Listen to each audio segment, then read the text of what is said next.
అందరికీ నమస్కారం. నేను మీ గోపాల్ అయ్యంగార్. 9వ తారీఖు ఫిబ్రవరి నుంచి 15వ తారీఖు ఫిబ్రవరి వరకు మేషరాశి నుంచి మీనరాశి వరకు వార ఫలాలు ఎలా ఉందో ఈ రోజు తెలుసుకుందాం. ఈ వారంలో బుధగ్రహము సూర్యగ్రహము తమ యొక్క స్థానాల్ని మకర రాశి నుంచి కుంభరాశిలోకి మారబోతున్నాయి.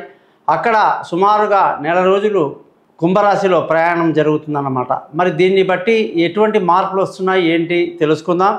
ఈ వారపు గ్రహస్థితి చూసుకుంటే గురువు వృషభ రాశిలో, కుజుడు మిథున రాశిలో, కేతు కన్యా రాశిలో, రవి బుధ గ్రహాలు మకరం నుంచి కుంభరాశిలోకి, అలాగే శని కుంభరాశిలో, శుక్రుడు రాహు గ్రహాలు మీనరాశిలో సంచరిస్తున్నాడు. శుక్రుడు ఉచ్చ స్థితిలో ఉండడం కూడా చాలా విశేషంగా కనిపిస్తుంది అన్నమాట.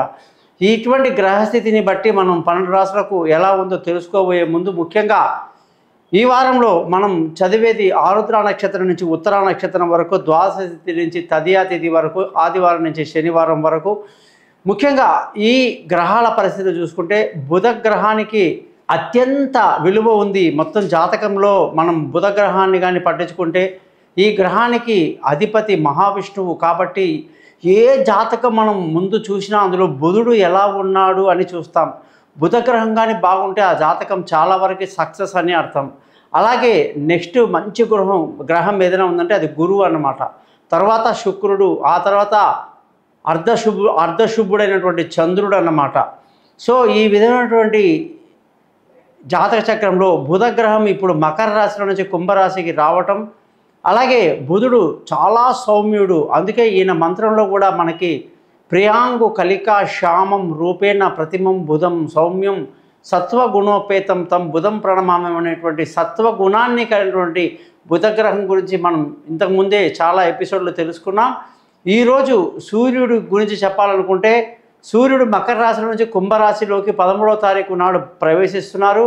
బుధుడు 12వ తారీఖు నాడు ప్రవేశిస్తున్నాడు. అది గమనించాల్సిన విషయం. కుంభరాశిలోకి సూర్యుడు అంటే మనకు తెలుసు, ప్రతి నెల ఒక రాశిని మారుతూ ఉంటారు. ఆయన వెనకాలే బుధుడు తప్పకుండా ప్రయాణిస్తూ ఉంటారనేది మనం ఎప్పుడూ గమనిస్తుంటాం. అన్ని జాతకాల్లో అలాగే ఉంటాయి. ముందు కానీ వెనక్కి కానీ మధ్యలో సూర్యుడు కానీ ఎప్పుడు కూడా పక్కపక్కనే ఉంటారు. బుధ గ్రహము సూర్యగ్రహం అన్నమాట. సూర్యుడు అంటే మనకి అత్యంత గొప్ప గ్రహము. ఈ గ్రహం వచ్చేసి అన్ని గ్రహాలకి రాజు, అధిపతి. కాబట్టి కుంభరాశి సూర్యుడికి మంచి స్థానము, ఎటువంటి ఇబ్బంది లేదు. అందరూ అనుకుంటారు కుంభరాశి అంటే శని కదా, శనికి సూర్యుడు పరమశత్రువు అని. కానీ జనరల్గా చూస్తే మకర రాశి కన్నా కూడా కుంభరాశిలోనే సూర్యుడు మంచి ఫలితాలను ఇస్తాడు. అలాగే ఈ నెలంతా కూడా సూర్యుడి యొక్క పరిభ్రమణం ఇలా ఉత్తరాయణంలోనే సాగుతుంది. కాబట్టి ఇదొక విషయం మనం గ్రహించాలి. ఈ వారంలో శుక్రగ్రహం కూడా మీనరాశిలోనే సంచరిస్తున్నాడు. మీనరాశిలో ఉచ్చస్థితిలో శుక్రుడు ఉండడం కూడా అన్ని రాశుల మీద దీని ప్రభావం చాలా ఎక్కువగా కనిపిస్తుంది అని తెలియజేయచ్చు. మరి ఈ వారంలో ఈ గ్రహాల స్థితి చూసాం కదా, సేమ్ ఇలాగే మనం పుట్టినప్పుడు కూడా మన గ్రహాల స్థితి ఉంటుందన్నమాట. దాన్నే జాతక చక్రం అని అంటాం. మనం 90లో పుట్టవచ్చు, 80లో పుట్టవచ్చు, ఎప్పుడో పుట్టినా ఆ డేటు టైంని బట్టి ఆ లగ్నం అనేది గుర్తిస్తాం అన్నమాట. లగ్నం అనేది 2 గంటలు ఉంటుంది. రాశి గ్రహించి నక్షత్రాన్ని బట్టి జాతక చక్రం చేయడం జరుగుతుంది. సో మీ జాతక చక్రాలు వెంటనే రెడీ అవుతాయి అన్నమాట. కేవలం 50 పేజీల జాతకాన్ని 15 నిమిషాలు మీకు అర్థమయ్యేటట్టు చెప్పి, పరిహారాలు చెప్పి, జాతకానికి సింపుల్గా ఏ సమస్య ఉన్నా దానికి పరిష్కారం చెప్తాం. కాబట్టి ఈ ఛానల్ పేరు thesimple.astrologer.com అని పెట్టుకున్నాం. మీరందరూ కూడా ఈ ఛానల్ని సబ్స్క్రైబ్ చేస్తారని ఆశిస్తూ ముందుగా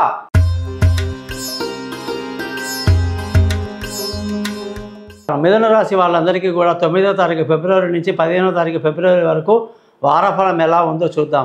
ఈ వారంలో అత్యంత గొప్ప విశేషమైన శుభవార్త తీసుకొచ్చింది ఏంటంటే, మిథున రాశి వాళ్ళకి అష్టమంలో ఉన్న బుధుడు కాస్త 9వ ఇంట్లోకి వెళ్ళిపోయాడు. 9వ ఇంట్లోకి ఈ వారం రావటం వల్ల అదృష్టం అద్భుతంగా కలిసి వస్తుంది. గతంలో ఉన్న మానసిక చికాకులు, ఆటంకాలు, అడ్డంకులు అన్నీ తొలగిపోతాయి.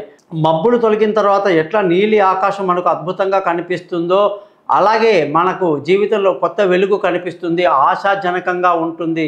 ఈ వారమంతా ఎంతో ఆనందంగా, సంతోషంగా అద్భుతంగా జరుగుతుందని చెప్పేసి మనం చక్కగా చెప్పొచ్చు అని చెప్పి మిథున రాశి వాళ్ళకి చెప్పడం. విందులు వినోదాల్లో పాల్గొంటారు, శుభవార్తలు అందుకుంటారు, సంతోషంగా ఉంటారు. విలువైన వస్తువులు, భూములు, ఇల్లు, వాహనాలు అన్నీ కొంటారు. కొనడానికి అనుకూలంగా ఉంది. తల్లి ఆశీస్సులు, ఆరోగ్యం బాగుంటుంది.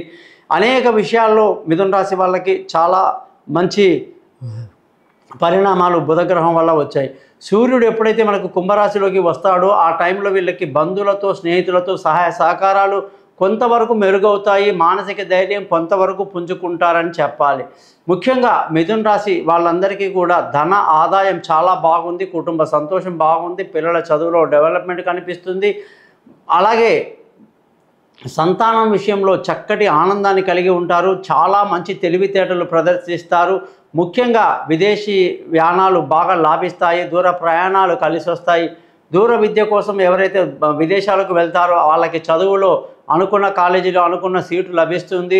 చక్కగా ఆనందంగా సంతోషంగా ఈ వారం అంతా బాగా ఎంజాయ్ చేస్తారని చెప్పాలి. ఆరోగ్యపరమైన విషయాల్లో మాత్రం ఖచ్చితంగా కాస్త జాగ్రత్తలు తీసుకోవాల్సిందే. లేదా అనారోగ్యం వల్ల చాలా ఇబ్బంది పడే అవకాశాలు లేకపోలేదు. శత్రువుల మీద ఒక కన్నేసి ఉంచాలి. రుణ ఒత్తిడి కూడా ఉండే అవకాశం ఎక్కువ ఉందన్నమాట. భార్య భర్తల మధ్య చక్కటి సయోధ్య కలిగి ఉండాలంటే గురుగ్రహానికి పరిహారం చేసుకోవడం ఎంతైనా మంచిది. అలాగే లేనిపోని చికాకులు, లేనిపోని గొడవలు లేకుండా భార్యాభర్తలు అన్యోన్యంగా ఉండడానికి ప్రయత్నించడం చాలా మంచిది. భాగ్యస్థానం అంటే అదృష్టం ఈ వారం చాలా బాగుంది. అదృష్టవంతులు అవుతారు. తండ్రి పెద్దల యొక్క ఆశీస్సులు, సహకారాలు బాగుండి విలువైన ఆస్తులు పోగు చేసుకుంటారు. ముఖ్యంగా ధర్మ మార్గాన్ని ఎంచుకుంటారు. అదృష్టవంతులు అవుతారని చెప్పేసి మిథున రాశి వాళ్ళకి చెప్పాలి. అలాగే ఉద్యోగం చేసే వాళ్ళందరికీ ఉద్యోగంలో ఆటంకాలు, అడ్డంకులు, నిరాశ, నిస్పృహ ఉన్నప్పటికీ గురుగ్రహం వ్యయంలో ఉండడం వల్ల ఇలాంటి ఇబ్బందులు కలుగుతున్నాయి. కాబట్టి మనం గురుగ్రహానికి పరిహారం చేసుకోవడం వల్ల ఎంతో మేలు జరుగుతుంది. ఆ విషయాలు నన్ను ఫోన్ చేసి అడిగితే నేను తప్పకుండా మీకు ఎలా చేయాలో చెప్తాను. వ్యాపార పరంగా మంచి లాభాలు కనిపిస్తున్నాయి. వ్యాపారంలో ముందుకు దూసుకు వెళ్తారు. మంచి లాభాలతో ముందుకు నడుస్తూ వెళ్తారని చెప్పాలి. ఖర్చుల విషయానికి వస్తే బీభత్సంగా ఖర్చులు ఉంటాయండి. చాలా ఎక్కువగా ఖర్చులు ఉంటాయండి. 10 రూపాయలు ఖర్చు పెడతామని పోతే 100 రూపాయలు అయిపోయే పరిస్థితి అన్నమాట. కాబట్టి ఖర్చుల విషయంలో మీరు చాలా జాగ్రత్తగా ఉండాలని చెప్పి మిథున రాశి వాళ్ళకి మరీ చెప్తున్నాను. మిథున రాశి వాళ్ళల్లో మనకు ముఖ్యంగా మృగశిర నక్షత్రము 3, 4 పాదాలు, ఆరుద్ర 4 పాదాలు, పునర్వసు 1, 2, 3 పాదాల్లో వాళ్ళు జన్మించి ఉంటారు. మృగశిర నక్షత్రం వాళ్ళు ధరణి గర్భ సంభూతం విద్యుత్ కాంతి సమప్రభం కుమారం శక్తిమంతం తం మంగళం పరమం అనే మంత్రాన్ని 7 సార్లు చదవాలి. తెల్ల పగడం అనే రింగుని ధరించాలి. 7000 జపాలతో ఇవ్వడం జరుగుతుంది. ఆరుద్ర నక్షత్రం వాళ్ళు ఆర్ధకాయం మహావీరం చంద్ర ఆదిత్య విమర్దనం సింహికా గర్భ సంభూతం తం రాహుం ప్రణామం అనే మంత్రాన్ని 18 సార్లు చదవాలి. గోమేధికం రాయి ధరించాల్సి ఉంటుంది.